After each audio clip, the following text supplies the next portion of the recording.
रक्षा करो दैत्य गुरु, रक्षा करो। उस एक दंत के भयानक दांत से मेरी रक्षा करो दैत्य गुरु। मैं आपका शिष्य और सेवक हूँ, मेरी रक्षा करो दैत्य गुरु।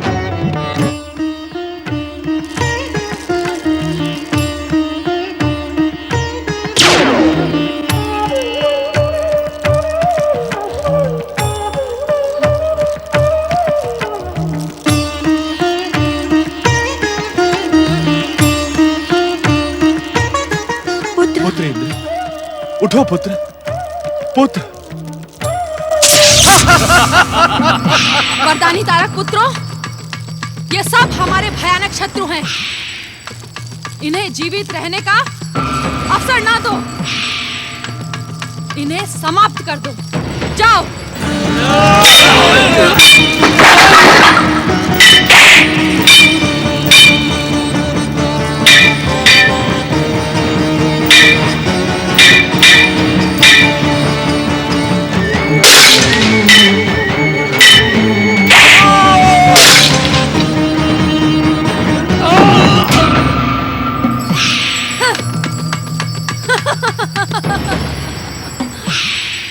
अब इस दुष्ट आदिति और कश्यप को भी अपने प्रहारों से समाप्त कर दो।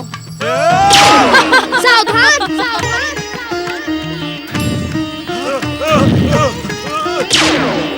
एक दिन परम देव श्री महागणेश की इच्छा से विनायक श्री गणेश ने इनकी शिव भक्ति की परीक्षा ली थी।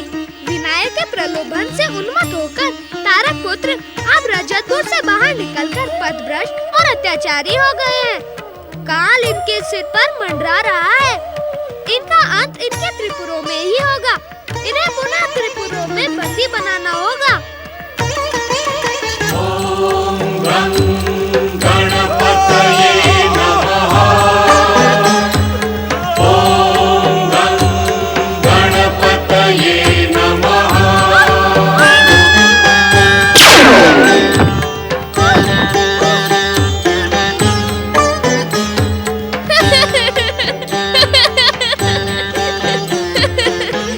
गणेश के अवतार एक दंत श्री गणेश की जय।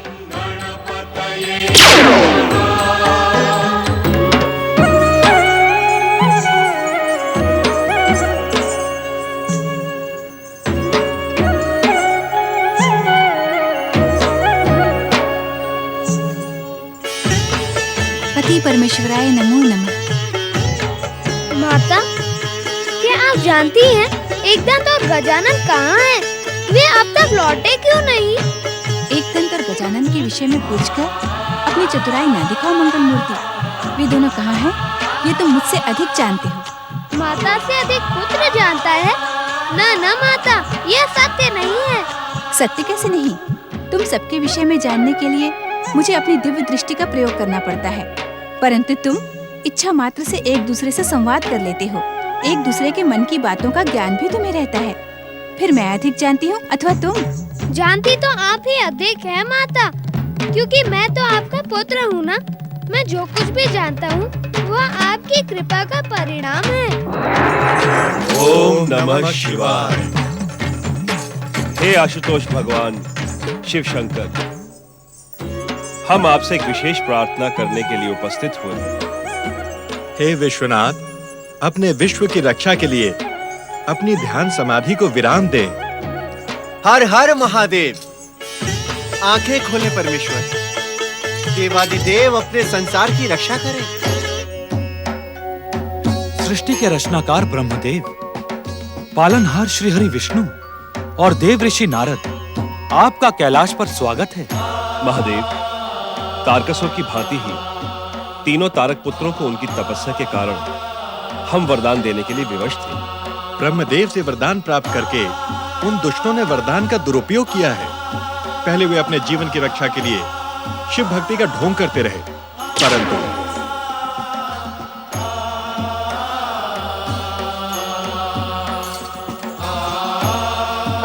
अब उनके पापों का घड़ा भर चुका है। वे शिव भक्ति से विमुख होकर भयानक अत्याचारी बन चुके हैं। पिताश्री, मैंने उनको उनके ही त्रिपुरों में बंदी बना दिया है। ये वास्तव में दुर्लभ अवसर है जब परम देव श्री महागणेश के तीनों अवतार एक साथ दर्शन देने के लिए प्रकट हुए हैं। यह सब आप और माता पार्वती की कृपा का फल है महादेव। देवाधिदेव महादेव एवं माता पार्वती, आप दोनों की कृपा से हम सभी को श्री महागणेश के तीनों अवतारों के दर्शन एक साथ हो गए। ऐसा दुर्लभ अवसर हमें केवल आप ही की कृपा से प्राप्त हुआ है। आपकी जय हो। महादेव, अब ब्रह्मा जी के वरदान के अनुसार तीनों तारक पुत्रों की मुक्ति का समय आ गया है। यदि वे अधिक समय तक जीवित रहे महादेव, तो वे अपने वरदानी आसुरी शक्ति का दुरुपयोग करके संसार में प्रलय जैसी स्थिति उत्पन्न कर देंगे। एक दिन श्री गणेश ने कमलाक्ष और विद्युन्माली को उनके पुरों में बंदी बनाकर ब्रह्मा जी के वरदान के अनुसार ही कार्य किया है। तारक पुत्र तारकाक्ष भी सुर और सुंदरी से मदमस्त होकर अपने अत्याचार से संसार को त्रस्त करे, इससे पहले ही उन्हें मुक्ति प्रदान करे महादेव। तारक पुत्रों ने भक्ति का मार्ग ठुकरा कर दुष्कर्म और अत्याचार का मार्ग अपना लिया है, इसलिए अब हमें सक्रिय होना ही होगा। उचित समय आने पर हम अपना कर्तव्य पूरा करेंगे।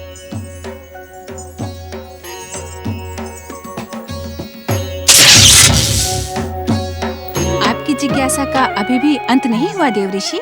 महादेवी पार्वती, इस समय जो प्रश्न मेरे मन में उभर रहा है उसका संबंध मंगल मूर्ति गौरीपुत्र श्री गणेश से ही है। मन में उठते प्रश्न को मन में दबाना उचित नहीं है देवर्षि। पूछे क्या पूछना है, परंतु पूछने से पहले माता पार्वती से आज्ञा अवश्य प्राप्त कर लीजिए, क्योंकि आजकल माता छोटी छोटी बातों पर रोष करने लगी है।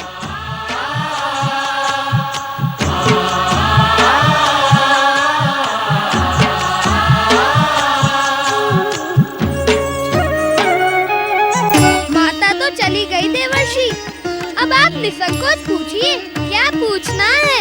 नारायण नारायण, हे मंगल मूर्ति गौरीपुत्र श्री गणेश, मैं ये पूछना चाह रहा था कि क्या तारक पुत्रों के अंत में आपका कोई योगदान नहीं होगा? मेरा योगदान तो मेरे पिताश्री भगवान शिव की इच्छा पर निर्भर है देवर्षि। नारायण नारायण। ओम नमः शिवाय।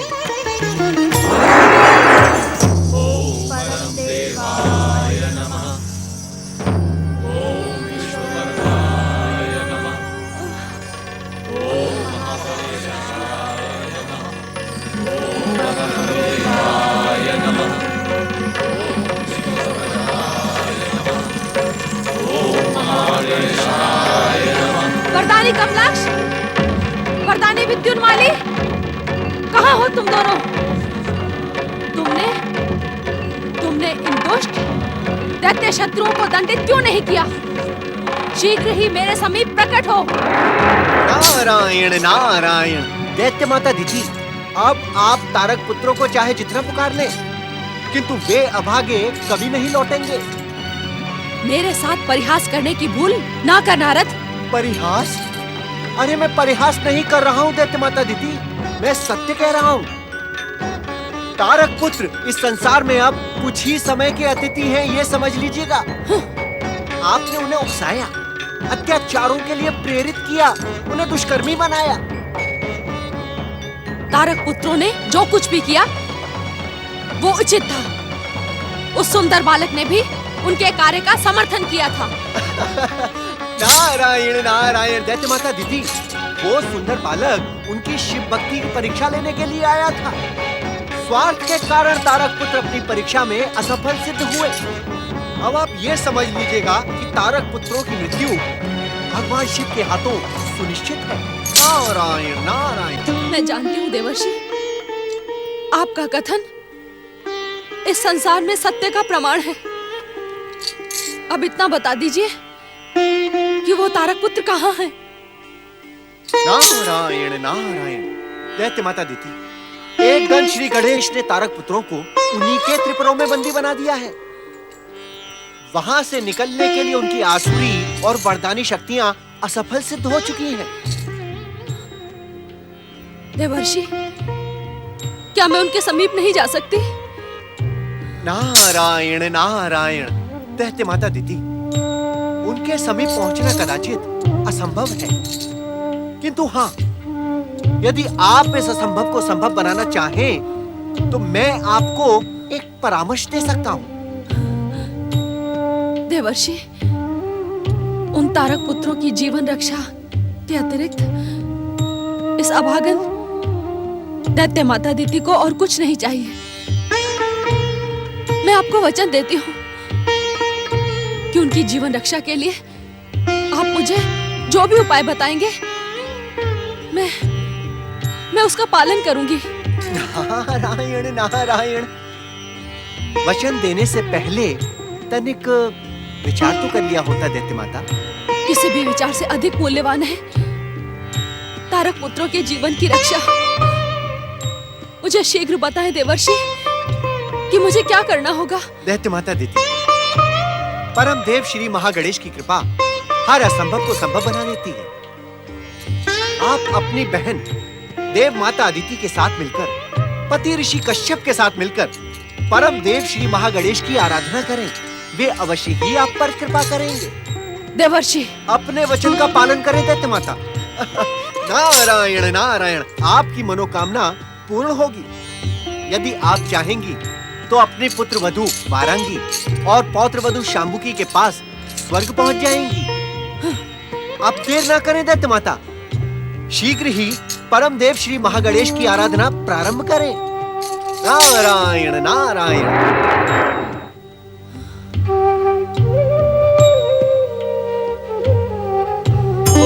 परम देवाय नमः।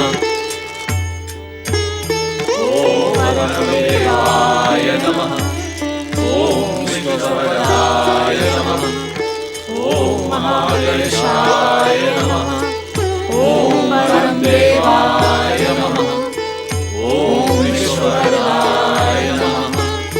ओम महागणेशाय नमः। ओम परम देवाय नमः। ओम विष्णुपदाय नमः। ओम परम देवाय नमः। ओम महागणेशाय नमः। ओम परम देवाय नमः। मुझे निराश न करें दैत्य गुरु। मैं जानता हूं कि देवकोप से गुरु रक्षा कर लेता है, परंतु गुरुकोप से कोई रक्षा नहीं कर पाता। मुझ जैसे अभागे शिष्यों को ना ठुकराएं दैत्य गुरु। आपने मुझे शिष्य बनाकर दीक्षित किया था। अपनी दीक्षा की मर्यादा को निभाएं दैत्य गुरु। कदापि नहीं। मेरे आराध्य भगवान शिव ने मुझे आदेश दिया है कि शिव भक्ति से प्राप्त शक्ति का लाभ मैं अत्याचारी दैत्य और असुरों को प्रदान ना करूं, उनके दुष्कर्मों में भागीदार ना बनूं। दैत्य गुरु, आप मेरे जन्म की कथा जानते हैं। संसार ने मुझे मत्सर से मत्सरासुर बना दिया, परंतु सत्य तो यह है कि देवराजेंद्र के शरीर से मेरा जन्म हुआ, इसीलिए मैं देव जाति का हूं। आपको मुझ पर कृपा करनी ही होगी। यदि तुम देव जाति के हो मत्सर, तो मैं भी दैत्यों का गुरु हूं। एक देवता मेरा शिष्य कदापि नहीं बन सकता। इतने कठोर न बनो दैत्य गुरु। अब मुझे अभागे का आप ही सहारा है। मेरा त्याग न करो दैत्य गुरु, अन्यथा आपके आश्रम के यज्ञ कुंड में कूदकर अपने प्राण त्याग दूंगा। दैत्य गुरु, एक बार आपके आदेश पर मैं शिव भक्ति कर चुका हूं। यदि आप फिर आज्ञा दे तो मैं स्वयं शिव भक्ति में लीन हो जाऊंगा। अब जो कहेंगे मैं करूंगा, परंतु अपने चरणों से मुझे दूर न करो दैत्य गुरु। मत्सरासुर, ये दैत्य गुरु शुक्राचार्य शिवाज्ञा के कारण तुम्हें अपना शिष्य नहीं स्वीकार कर पा रहा है। मेरी व्यवस्था को समझो मत्सरासुर, मैं तुम्हारी कोई सहायता नहीं कर सकता। जब गुरु सहायता नहीं करता, तब केवल सब अंधकार ही अंधकार हो जाता है। मैं अपने भविष्य को अंधकार में डुबोने के लिए आपके प्रचंड यज्ञ कुंड में कूद जाता हूं। ठहरो, ठहरो मत्सरासुर। तुम्हारे दृढ़ निश्चय ने यह सिद्ध कर दिया है कि तुम्हारा भविष्य अंधकार से नहीं, सफलता से उज्जवल होगा। मैं तुम्हें अपना शिष्य स्वीकार करता हूं। भगवान शिव मेरे साक्षी हैं। अब आओ, सच्चे मन से भगवान शिव की आराधना प्रारंभ करो। आप धन्य है गुरुदेव, आपकी जय हो गुरुवर। अब इस मत्सरासुर को तीनों लोकों में किसी से भय नहीं, क्योंकि उसका रक्षक गुरु है। ओम नमः शिवाय। ओम गुरुदेवाय नमः। कल्याण हो पुत्र। गौरी पुत्र, तुमसे प्रकट विनायक ने जानबूझकर शिव निंदा करके तारक पुत्रों को पथभ्रष्ट किया और परम शिव भक्त शुक्राचार्य को भ्रमित किया।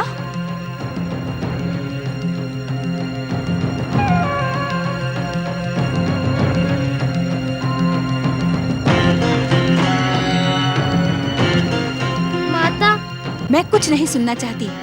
शिव निंदा की भूमिका तुमने बनाई। शिव निंदा के सूत्रधार तुम हो। आशुतोष भगवान शिव की निंदा करने वाले को मैं कभी क्षमा नहीं कर सकती, भले ही तुम मेरे पुत्र क्यों ना हो।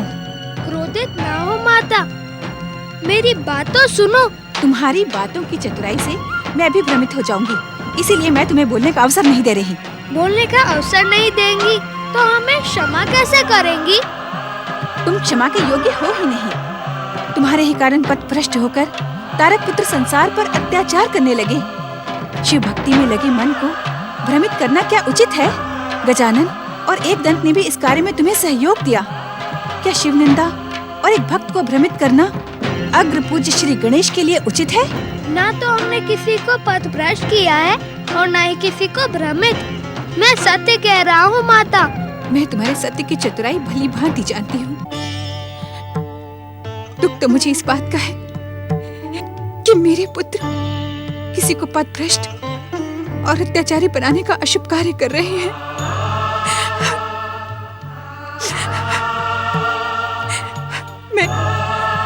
मैं तो स्वप्न में भी नहीं सोच सकती कि मेरे पुत्र शिव निंदक होंगे।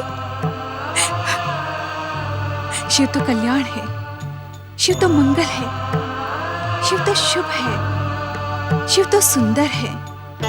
उस मंगलमयी, कल्याणकारी, शुभ और सुंदर शिव की निंदा करने का दुस्साहस तुम सबने कैसे किया?